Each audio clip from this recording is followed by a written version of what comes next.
नमस्कार मित्रों, आप सभी का मेरे चैनल अक्षरों पामिस्ट में हार्दिक स्वागत है।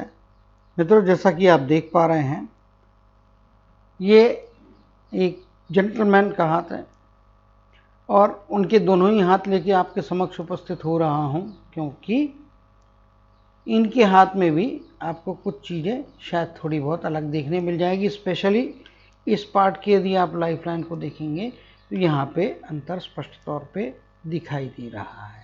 ये एक लैपिंग करती हुई लाइफलाइन है, जबकि यहाँ पे आपकी लाइफलाइन को एक काट के अंदर की रेखा निकल के आ रही है, जो इंडिकेट करती परिवार का साथ तो अच्छा मिलेगा ही मिलेगा, लेकिन राइट हैंड इंडिकेट करता है कि परिवार के रिक्वायरमेंट के हिसाब से हो सकता है दो जगहों के बीच में आने जाने की भी आवश्यकताएं इनको जीवन में पड़ सकती है। मे भी परिवार की रिक्वायरमेंट के लिए, और दूसरी एक बात और भी है कि इनको बाहरी लोगों का साथ परिवार के सदस्यों के अलावा भी काफ़ी अच्छा मिलेगा, और ओल्डर एज में इनके परिवार के सदस्य इनकी काफ़ी अच्छी केयर करते रहेंगे।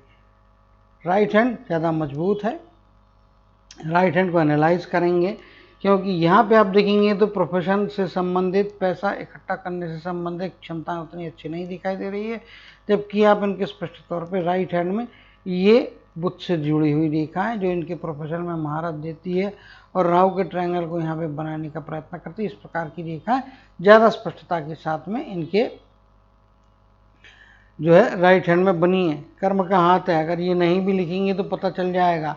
दूसरा एक चीज़ और भी है, यहाँ पे आप देखेंगे तो कर्म की रेखा कुछ हद तक दिखाई दे रही है और आगे चीज़ें बन रही हैं, जबकि आप लेफ्ट हैंड में देखेंगे तो यहाँ पे इस पार्ट में नदारत है चीज़ें। कर्म की रेखा ऑलमोस्ट ना के बराबर है। इसका मतलब अपनी क्षमताएं, अपनी योग्यताओं का पूरा इस्तेमाल करते हुए ये अपने जीवन में सक्सेस की तरफ में बढ़े हैं। और एक बात और भी है इनके बारे में, हाथों के उंगलियों का अनुपात यदि आप देखेंगे तो उंगलियों का एरिया काफ़ी छोटा है एज़ कम्पेयर टू हथेली का एरिया काफ़ी बड़ा है, और हथेली में एक स्मूथनेस के साथ साथ जो है एक गुलाबी कलर है, इंडिकेट करता है कि रक्त प्रवाह अच्छा रहने वाला है। ऊर्जाओं का संचार इनके शरीर में काफ़ी अच्छा रहेगा। फिटनेस लेवल्स काफ़ी अच्छे रहेंगे। इवन किसी भी एज में जाने के बाद में ये कोई भी काम, मुश्किल काम भी करने के लिए तत्परता से आगे बढ़ने वाले रहेंगे। इनकी शारीरिक क्षमताएं, मानसिक क्षमताएं बहुत अच्छी रहेंगी। गुलाबी हाथ का होना ये बताता है कि ऐसे व्यक्तियों को रक्त संचार से संबंधित परेशानियां कम होती है और इनकी इंटरनल एनर्जी लेवल्स काफ़ी हायर होते हैं। ये खुद तो इंस्पायर रहते ही रहते हैं, दूसरों को भी इंस्पायर करके जीवन में आगे बढ़ाने का प्रयत्न करके उनके जीवन में खुशी और संचार भरने का प्रयत्न करने वाले व्यक्ति होते हैं। उंगलियों का छोटा होना इनके तेज तीक्ष्ण ऑब्जर्वेशन की तरफ में भी इशारा करता है। ये एक नज़र में या पहली नज़र में ही चीज़ों को आराम से या आसानी से या तेज़ी के साथ पहचानने की क्षमताएं रखते हैं और उन क्षमताओं का इस्तेमाल करते हुए अपने जीवन में तेज़ी के साथ निर्णय भी लेने की प्रक्रिया में जा सकते हैं। पर्सनालिटी वृहद पर्सनालिटी है, एक मजबूत पर्सनालिटी है। इंटरनली एक्सटर्नली दोनों ही लेवल्स के हिसाब से देखेंगे तो पर्सनालिटी अपने आप में काफ़ी मजबूत है। मानसिक तौर पे काफ़ी हष्टपुष्ट व्यक्ति हैं और शारीरिक तौर पे भी अच्छा फिटनेस लेवल्स इनका most of the time life में रहा है और आगे भी रहेगा। थोड़ा सेल्फ कॉन्फिडेंस अच्छा है, सेल्फ डिटर्मिनेशन अच्छा है, जिद्दीपन से बचना चाहिए। कभी कभी अपने जीवन में ये जिद्दीपन की तरफ में जा सकते हैं। नेगेटिव जिद को पकड़ना अपने नुकसान के लिए ये कुछ कार्य ऐसे कर सकते हैं जिनसे इनका खुद का नुकसान होने का खतरा बनता है इनकी जिद के कारण में। कुछ पर्सनालिटी इस प्रकार की यहाँ दिखाई दे रही है। अगर एक लाइन में कहूँ, एक self determined full of confidence personality यहाँ पे स्पष्ट तौर पे दिखाई दे रही है। अब इनके माउंट्स की स्टडी करेंगे और देखेंगे किस प्रकार की संभावनाएं यहाँ पे बनती हैं। जीवन में एक बात पक्की है कि यहाँ पे इनको स्ट्रगल्स करके आगे जाना पड़ा होगा। चीज़ें आसानी से नहीं है। इन्होंने जो भी पाया है अपने बलबूते पे युद्ध करके या अपनी क्षमताओं का पूरा इस्तेमाल करते हुए पाया है। हालांकि इस दौरान में इनको बाहरी लोगों का साथ या समर्थन भी मिलता रहेगा। माउंट्स की तरफ में आ जाते हैं। माउंट को देखेंगे तो अगर पर्सनालिटी को आप देखेंगे तो सूर्य प्रधान पर्सनालिटी है, यानी कि सोच विचार में कलात्मकता है, कंस्ट्रक्टिवनेस है। सूर्य मतलब आपके, और एक लीडरशिप है। सूर्य क्या करते हैं, ब्रह्मांड को चलाते हैं, सारे ग्रह उनके आगे पीछे घूमते हैं। इसका मतलब इनमें सूर्य जो होते हैं रोशनी देने वाले होते हैं, तो ये इंस्पायर करने की क्षमता रखते हैं। सोच विचार कलात्मकता वाली रहेगी, क्योंकि इनकी उंगली यहाँ पे गोलाकार राउंड हेडेड उंगलियां हैं, मूसलाकारपन थोड़ा शेप है। गुरु की उंगली भी अपने आप में अच्छी लंबाई लेती हुई यहाँ पे दिखाई दे रही है, और ये इनको एक अच्छी समझदारी यहाँ पे प्रदान कर रही है। सूर्य का क्षेत्र ज़्यादा सूटेबल है, और यहाँ पे देखेंगे तो बौद्धिक क्षमताएं गुरु के पर्वत में एक्स्ट्राऑर्डिनरी ताकत यहाँ पे दिखाई दे रही है। ऐसे व्यक्ति बौद्धिक कार्य करके अपने जीवन में अच्छी सफलता और प्रसिद्धि को प्राप्त कर सकते हैं। इस प्रकार की ये जो एडिशनल एक्स्ट्रा रेखा यहाँ पे जा रही है, वो इंडिकेट करती है, दोनों ही हाथों में आप देखेंगे तो इंडिकेट करती है कि ऐसे व्यक्ति बुद्धि के माध्यम से अपने जीवन में अच्छी क्षमताएं प्राप्त कर सकते हैं। गुरु से जुड़े हुए क्षेत्र भी इनके लिए लाभदायक रहेंगे। शिक्षा से जुड़ा हुआ क्षेत्र जहाँ पे बौद्धिक क्षमताओं का इस्तेमाल होता है, जैसे बैंकिंग या अकाउंटेंसी से रिलेटेड क्षेत्र इनको फायदे करवा सकते हैं। ऐसे व्यक्ति विचारों की अभिव्यक्ति या लेखन के कार्य में भी जाते हैं, उनको अच्छी सफलताएं मिलती है। और चूंकि इनके हाथ में जो एक्स्ट्रा रेखा यहाँ पर बनी हुई दिखाई दे रही है, ये इंडिकेट करती है कि अपने जीवन में बुद्धि से जुड़ा हुआ कार्य, लेखन का हो या नेतृत्व का हो, ये अपने जीवन में उससे अच्छी सफलता और प्रसिद्धि को प्राप्त कर सकते हैं। शारीरिक क्षमताएं काफ़ी तगड़ी और मजबूत दिखाई दे रही है। यहाँ पे आप स्पष्ट तौर पे देखेंगे तो शनि का माउंट थोड़ा सा हल्का सा कमज़ोर दिखाई दे रहा है, जितना होना चाहिए उसके कंपैरिजन में दोनों ही हाथों में। तो निश्चित तौर पे इनको मेहनत के कंपैरिजन में वो अच्छे रिटर्न्स नहीं मिले होंगे। जितनी मेहनत की होगी उसी कंपैरिजन में प्राप्तियां थोड़ी कम रही है। अभी तो काफ़ी लंबा अरसा जीवन का निकल चुका है, सो घर में बैठ के आराम से रिटायर्ड लाइफ का एंजॉय करें, और ओम शन शनिश्चराय नमः इस शनि मंत्र का जाप शनिवार से एक माला का जाप करें। जीवन में सुकून और शांति मिलेगी। कर्म के देवता का आशीर्वाद आपके लिए बरकत लाएगा, और आपके साथ साथ आपके परिवार के लिए भी आपके आशीर्वादों के द्वारा बढ़ाने की या उनको और सुखद परिस्थितियों में वृद्धि कराने की क्षमताएं आपको देगा। सूर्य, और यदि इनके हाथ में सूर्य और बुध के क्षेत्र को आप देखेंगे, कॉम्बिनेशन अच्छा है यहाँ पे, और बुध का क्षेत्र उभार, सूर्य के क्षेत्र में भी उभार, लेकिन एक्स्ट्रा ऑर्डिनरी नहीं है। इसका मतलब एक तरफ में आपने जितनी मेहनत की उतनी प्राप्तियां भी नहीं हुई है, और शायद जितना डिजर्विंग सक्सेस या डिजर्विंग फेम आपको मिलना चाहिए था और लाइफ में आसानी आना चाहिए थी, वो मिलने में थोड़ा आपको विलंब हुआ होगा, या कुछ परिस्थितियों में, कुछ विशेष घटनाओं में आप जो डिजर्व करते थे उससे कम आपको प्राप्ति पे जो हुई हैं उसको लेके आपको सेटिस्फाई होना पड़ा होगा। यानी कि डिजर्विंग सक्सेस और डिजर्विंग फेम जितना आपकी क्षमता उसके अनुरूप शायद नहीं मिला है। खैर चलिए, यहाँ पे देखेंगे फाइटिंग स्पिरिट बहुत तगड़ा है, बहुत मजबूत, और यहाँ पे निडर व्यक्ति हैं। अगर ये नेतृत्व करते हैं, लेखन के कार्य में जाते हैं, तो अभिव्यक्ति के मामले में पूरी स्पष्टता के साथ और पूरी सत्यता के साथ, निडरता के साथ में लिखेंगे। किसी से डरेंगे दबने वाले व्यक्ति तो नहीं है। कंफर्म इतनी बात तो पक्का 100% कह सकता हूँ। ये डर के दब के जीने वालों में नहीं है, किसी दूसरे के इन्फ्लुएंस में, किसी दूसरे के दबाव में आके अपने फैसले बदलने वाले नहीं है। ये एक मौलिक पर्सनालिटी रहेगी जो अपने आप में अपने विचारों से आगे जाएगी। नफा नुकसान सेकेंडरी इशू है इनके लिए। इनकी विल, इनका प्रेस्टीज, ये पहला, प्रतिष्ठा, मान सम्मान, ये इनके लिए जीवन का पहला लक्ष्य होगा।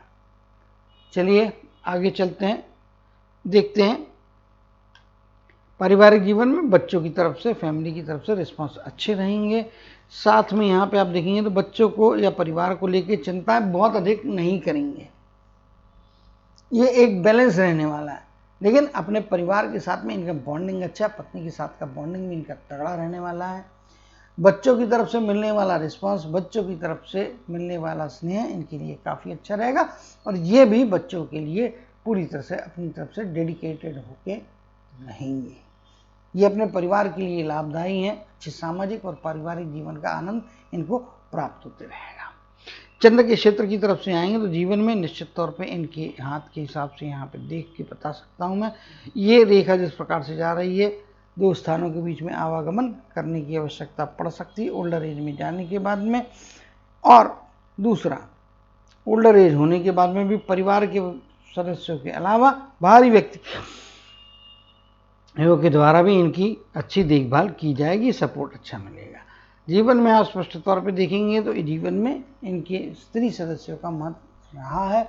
शुरुआती दौर में शायद माँ या किसी स्त्री के तरफ से इनको प्रेरणा मिली है, आगे जाके पत्नी की तरफ से कुछ लाभ इनको, वैचारिक लाभ, भाग्य के लाभ पत्नी के आने के बाद से जीवन में ज़्यादा बेहतरी आती हुई दिखाई दे रही है। 50 तक का जीवन सीधा सीधा बिल्कुल सिंपल तरीके से, सादे तरीके से आगे बढ़ता हुआ दिखाई दे रहा है। और उसके आगे जो है यहाँ पे हम रेखाओं की स्टडियों के दरमियान और चीज़ों को पढ़ेंगे। अब पहले कर्म के क्षेत्र की तरफ में हम आ जाते हैं। कर्मक रेखा जैसे कि आप देख पा रहे हैं थोड़ी ऊपर से चालू हो रही है, ये पॉइंट तक में आ रही है, आगे निकल के गई। जीवन में कुछ परिवर्तन, कुछ चीज़ें यहाँ पे आ रही हैं और लगभग 50 के आसपास की एज कुछ मानसिक तनाव या दबाव, फाइनेंशियल रुकावट की तरफ में अंदेशा देती हुई दिखाई दे रही है। मेरे हिसाब से 49-50 के दौर में कुछ फ्लक्चुएशंस इनकम को लेके आ सकते हैं, लेकिन इनकी जो अपनी क्षमताएं हैं वो काफ़ी मजबूत क्षमताएं हैं। इसके कारण में चीज़ों को इन्होंने आसानी से झेल लिया होगा। कहीं पे भी ये बॉक डाउन नहीं हुए हैं, बो डाउन नहीं हुए हैं। मुश्किलात आती है उसको पार करते हैं, आगे की तरफ में जाते हैं। 61-62 की एज का पीरियड तक में ये जो है कार्य से, एक्टिव वर्क से जुड़े हुए हो सकते हैं। आगे भी जाके आप देखेंगे तो जीवन में कुछ जिस प्रकार की रेखा बन रही है तो निश्चित तौर पे इनके पास में इनकम तो, पैसा तो रहेगा, इसमें कोई दो मत नहीं है। इनडायरेक्ट सोर्स से भी पैसा ओल्डर एज में आता हुआ दिखाई दे रहा है। 60 या 61 की एज में ये वर्किंग या एक्टिव लाइफ में से रिटायरमेंट की तरफ में जा सकते हैं और बाद में इनडायरेक्ट सोर्सेज से पैसा आ सकता है। यहाँ पे आप स्पष्ट तौर पे जिस प्रकार की रेखाएं देखेंगे तो इंडिकेट करती लॉन्ग टर्म के इन्वेस्टमेंट के साथ साथ में कुछ अपनी बौद्धिक क्षमताओं का एक्स्ट्रा इस्तेमाल करके ये अपने जीवन में एडिशनल इनकम का सोर्स बना सकते हैं। स्पेशली 50 के बाद की एज में इस प्रकार की संभावना ज़्यादा बेहतर या अधिक होती हुई दिखाई दे रही है। अब मानसिक क्षमताओं की बात करेंगे। मस्तक की रेखा एकदम स्ट्रेट फॉरवर्ड है और लाइफ के स्पैन के हिसाब से आप देखेंगे तो लाइफ का स्पैन यदि हम यहाँ पे देखने जाते हैं तो उसके मुताबिक लगभग आप पकड़ेंगे तो 80 के आसपास तक का लाइफ का स्पैन यहाँ पे पहुँचता हुआ दिखाई दे रहा है। 75 की एज के बाद में स्वास्थ्य में गिरावट की संभावनाएं बनती हैं, थोड़ा केयरफुल रहने की ज़रूरत है। 75 की एज के बाद में स्वास्थ्य में गिरावट आएगी, इसमें कोई दो मत नहीं है। लेकिन स्वास्थ्य की गिरावटों के बावजूद इवन यहाँ पे भी आप देखेंगे तो हार्ट लाइन में आप देखिए कुछ चीज़ें आपकी यहाँ पे ऊपर की तरफ में से आ रही है जो इनको ये एज जो है आपकी ये 50-55 की एज के आगे के पीरियड में कुछ मानसिक तनाव या दबाव देती भी है। तो उस दबाव को रेजिस्ट करने के लिए, उसमें से रास्ता निकालने के लिए, बहुत एनर्जी लेवल्स इनकी हाई रखने के लिए कुछ रेखाएं ऊपर से यहाँ पे हार्ट की लाइन में बनी हैं जो इनकी तकलीफ़ों को कम करेगी। तकलीफ़ें आती भी है तो इनकी इंटरनल एनर्जी, इनकी विचार करने की पद्धति, इनकी शारीरिक जो अवस्थाएं रहेंगी वो उस तकलीफ़ के ऊपर में हावी होकर उस तकलीफ़ को ख़त्म कर देगी। हो सकता है कुछ तकलीफ़ आ भी रही है लेकिन वो तकलीफ़ इनको महसूस भी नहीं होगी। इतने शानदार तरीके से फेस करते हुए मुश्किलात को आगे जाते हुए दिखाई दे रहे हैं। ओल्डर एज में जाने के बाद में 75 के आसपास की एज, यहाँ पे केयरफुल रहने की ज़रूरत है। शायद हॉस्पिटलाइजेशन या ऑपरेशन की ज़रूरत पड़ सकती है।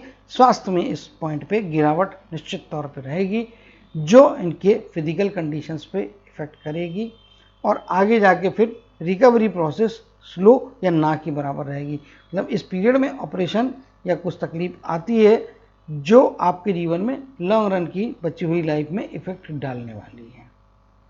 तो हार्ट से रिलेटेड चीज़ों के बारे में थोड़ा केयरफुल रहने की ज़रूरत यहाँ पे स्पष्ट तौर पे है। इसी प्रकार से शुगर, बीपी और दांत की तकलीफ़ों का भी सामना हो सकता है, तो उससे भी थोड़ा सतर्क या सावधान रहे।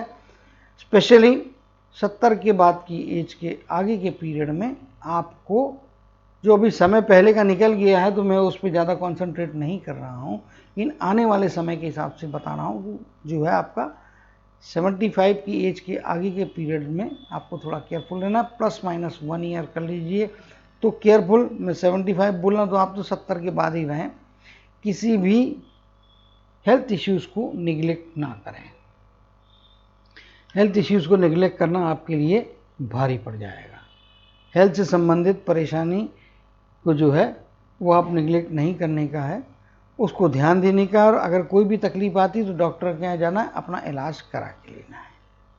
वो जो प्रिस्क्राइब लाइफ स्टाइल आपको बताते हैं उसको फॉलो करना है। बाकी यदि आप मस्तक की तरफ से देखेंगे तो एक शुद्ध स्ट्रेट फॉरवर्ड व्यक्तित्व है और ये खुल के बोलने वालों में से हैं। अपनी बात को सीधे दिल और दिमाग में, बिल्कुल साफ सुथरा दिल और दिमाग है, क्योंकि आप हार्ट लाइन भी देखेंगे स्ट्रेट है। इसमें ऐसे बहुत कर्वेचर या इस प्रकार के उतार चढ़ाव घुमाव वगैरह चीज़ नहीं है। इसका मतलब सहृदय व्यक्ति हैं और जो दिल के अंदर है वही इनके मुख में रहेगा, वही इनकी जीवा या जीभ के ऊपर में रहेगा। और ये बोलने चालने में हिचकिचाएंगे नहीं। सत्य बात बोलना इनकी एक स्ट्रेंथ है। वो इनके लिए भी फायदा कराती है और सामने वाले के लिए भी फायदा कराती है कि भाई तू यहाँ पे फलानी चीज़ गलती कर रहा है, तेरा नुकसान हो सकता है। ये चीज़ें मुंह पे बोल के फ्री होने वाले व्यक्ति हैं। दिल और दिमाग के अंदर में घुटन रख के उस बात को बिना बोले, बात को अंदर दबा के जीने वाले व्यक्ति नहीं हैं। ओपनली बात करेंगे, अपने दिल की बात सामने वाले को स्पष्ट तौर पे बता देंगे और बताने के साथ साथ में उसका भी कुछ भला हो, इसी प्रकार से उसे चीज़ों को एक्सप्लेन करके बताएंगे ताकि सामने वाले की समस्या भी हल हो जाए। अगर उसमें कोई कमी है तो उन कमियों में सुधार आ जाए। इस प्रकार की पर्सनालिटी यहाँ पे, एक हेल्पिंग नेचर वाली पर्सनालिटी यहाँ पे स्पष्ट तौर पे दिखाई दे रही है। अब जो है इनके कर्म की रेखा तो हमने देख ली है। खैर इनके अब जीवन के अपॉर्चुनिटीज़ के बारे में तरफ में आ जाते हैं। शुरुआती दौर से ही आप देखेंगे तो सोचने समझने की क्षमता अच्छी है। 15वें वर्ष का पीरियड कुछ मानसिक तनाव या दबाव के साथ साथ में कुछ परेशानियां देता हुआ दिखाई दे रहा है। सोचने समझने की शारीरिक क्षमताएं जो है, बौद्धिक क्षमताएं 10-11 वर्ष की आयु से ही यहाँ पे अच्छी परिपक्वता इनको प्राप्त होती हुई दिखाई दे रही है। जीवन में सबसे महत्वपूर्ण छलांग या उछाल का मौका मिलेगा वो लगभग 27 के आसपास की एज का पीरियड हो सकता है। इसी प्रकार से 29वां वर्ष इनको जीवन में अगला जंप मारने का मौका देगा। 35वां वर्ष और अधिक आगे जाने का मौका देता है। लेकिन ये जो मौका है 26 कहिए या 27 की एज कहिए, इस पीरियड में कोई ना कोई बड़ी उपलब्धि या प्रोफेशन की तरफ में जाते हुए दिखाई दे रहा है। इवन यहाँ पे भी आप देखेंगे तो ये मुश्किल की परिस्थितियाँ जरूर रही है, लेकिन इसमें से भी इन्होंने कुछ ना कुछ बेहतरी प्राप्त की होगी, कुछ ना कुछ बेहतर चीज़ों को सीखने का अवसर इनको यहाँ पे मिला है। जीवन में अगली लेकिन महत्वपूर्ण opportunity, one of the best opportunity, एक पहली यहाँ पे 26 को आई है। ये दोनों बेस्ट तो नहीं कहूँगा लेकिन काफ़ी मजबूत अपॉर्चुनिटी है। अगली best opportunity may be around age of 44 या 45 की एज में यहाँ पे आती हुई दिखाई दे रही है। फिर यहाँ पे आप देखेंगे तो लगभग 58 के आसपास का पीरियड बड़े पैसे की प्राप्तियाँ कराता हुआ दिखाई दे रहा है और इस माध्यम से यहाँ पे राहु का ट्रायंगल बन जाएगा तो पैसे की प्राप्ति तो 58 की एज में निश्चित तौर पे हो रही है। फाइनेंशियल गेंस यहाँ पे होते हुए दिखाई दे रहे हैं और इवन आप यहाँ पे देखेंगे तो 50 या 51 के पीरियड में भी कुछ ना कुछ प्रोग्रेस, कुछ ना कुछ बेहतर अचीवमेंट्स की तरफ में जा रहे हैं। इनके लिए हर बार अचीवमेंट फाइनेंशियल हो ये ज़रूरी नहीं है, लेकिन अपॉर्चुनिटीज़ को इन्होंने यूटिलाइज किया है। स्ट्रांग हाथ है, चीज़ें सामने आएंगी तो ग्रैब करेंगे और एक्ट करके आगे जाने का प्रयत्न करने वाले व्यक्ति हैं ये। लेकिन समय निकल चुका है, चीज़ें आगे बढ़ चुकी हैं, उसके मुताबिक यहाँ पे एक काफ़ी मजबूती दिखाई दे रही है। 50 के आसपास के पीरियड कहिए या 49 के आसपास का पीरियड, इस पीरियड में अगर कोई बाहरी व्यक्ति का साथ या संपर्क आता है, कोई आइडिया मिलती है, वो भी इनको फ़ायदा करा के पैसे दिला सकती है। यानी कि कुछ एक्स्ट्रा करिकुलर एक्टिविटीज़ लाइफ में निश्चित तौर पर इनको फ़ायदे कराएगी। ये नौकरी करना चाहे तो नौकरी में सक्सेस हो सकते हैं, अपना काम करना चाहे तो अपना काम करके सक्सेसफुल हो सकते हैं। दोनों में इक्विवेलेंट स्ट्रेंथ यहाँ पे दिखाई दे रही है। तो नौकरी करो कि आप बिजनेस करो, दोनों ही फायदे हैं। सेल्फ एम्प्लॉयमेंट, एडिशनल एम्प्लॉयमेंट इनको ज़्यादा फायदा दे सकता है, एक्स्ट्रा इनकम भी यहाँ पे मिलती हुई दिखाई दे रही है। जैसा कि मैं यहाँ पे बार बार बोलते आ रहा हूँ, टाउन और कर्म की रेखा के हिसाब से भी आप देखेंगे तो यहाँ से जाने के बाद में ये रेखा इस पॉइंट पे आके धूमिल हो जा रही है, ये कुछ रेखाएं यहाँ पे जुड़ रही है और अगली रेखा इधर से आ रही है। तो ये 58 से 60 का पीरियड हो सकता है। इस पीरियड में 58 में ये शायद अपना कामकाज से निवृत्ति ले सकते हैं और रिटायर्ड लाइफ की तरफ में जा सकते हैं। तो जीवन में कुछ इस प्रकार की चीज़ें यहाँ पे होती हुई दिखाई दे रही है। कुछ ये रेखाएं ऐसी हैं जो इनको बाहरी लोगों के द्वारा या दूरस्थ जगह के द्वारा इनको लाभ कराते हुए यहाँ पे स्पष्ट तौर पे दिखाई दे रही है। ओल्डर एज में जाने के बाद में सुखद वृद्धावस्था यहाँ पे दिखाई दे रही है। बुध के क्षेत्र में आ जाएंगे तो कुछ इस प्रकार की चीज़ें बनती हुई दिखाई दे रही है। हालांकि ये इस समय इसको हम स्टार की तो नहीं कह सकते हैं, लेकिन जो कुछ भी चीज़ें यहाँ पे बन रही हैं वो निश्चित तौर पे इनको वाणी के द्वारा, लेखन के द्वारा जीवन में पैसे दिलवा सकती है। लेखन गुरु का है क्षेत्र हो जाता है और साथ ही साथ आप यदि क्रिटिकल राइटिंग करेंगे, जिसमें कि आप क्रिटिकल मतलब आप किसी की चीज़ें जो होती हैं उनकी अच्छाई और बुराइयों के ऊपर में आप लेख लिखेंगे, उससे आपको फ़ायदा हो सकता है। या आप एज ए कहीं वक्ता करके इनवाइट होते हैं तो उस वक्तव्य के द्वारा भी आपको जो है गेस्ट के तौर पे जाते हैं और वहाँ पे आपसे लेक्चर्स करवाए जाते हैं। वो लेक्चर भी आपके लिए जो है पैसा कमाने का साधन बन सकता है। ये चीज़ें आपके लिए काफ़ी मजबूती के साथ इधर दिखाई दे रही है। इसी प्रकार से एक बात और भी कहूँगा कि परिवार के सदस्यों के साथ अच्छा होने के साथ साथ में इन्होंने अपने जीवन में समय समय पे अपने परिवार के लिए कुछ सुख सुविधाएँ जुटाने की, साधन संपन्नता बढ़ाने की प्रयत्न अवश्य तौर पे किए हैं और काफ़ी हद तक उसमें सफलताएं भी प्राप्त की हैं। तो अगर इस हाथ को कंक्लूड करने का भी टाइम आ जाता है तो कंक्लूड करके मैं बोल सकता हूँ कि एक सेल्फ मेड हाथ है, जिसमें ऑब्जर्वेशन की क्षमताएँ काफ़ी तगड़ी है, बौद्धिक क्षमताएँ काफ़ी तगड़ी है और प्रोफेशन की समझ भी अपने आप में काफ़ी तगड़ी है, जिसके बलबूते पे अपने जीवन में निश्चित तौर पे इनको चीज़ें गिफ्ट में कम मिली है, अपने बलबूते पे इन्होंने ज़्यादा प्राप्तियाँ की है, लेकिन श्योर शॉर्ट प्राप्तियाँ की है। और हर बार फिजिकल गेन्स हुए हैं, कई बार मेंटल गेन्स हुए हैं, कई बार आपके मॉनेटरी गेन्स हुए हैं, लेकिन गेन्स निश्चित तौर पे अच्छे लेवल्स के इन्होंने अपने लाइफ में पाए हैं और अपने बलबूते पे कमाए हैं। एक सेल्फ मेड हाथ है जो आगे भी अच्छे वृद्धावस्था का एंजॉय करते हुए अपने जीवन की गाड़ी हमेशा आगे बढ़ाते रहेंगे। इसी कामना के साथ जय श्री कृष्ण, जय शनिदेव कहते हुए इनकी हाथ के एनालिसिस को समाप्त करते हुए आपसे विदा लेता हूँ।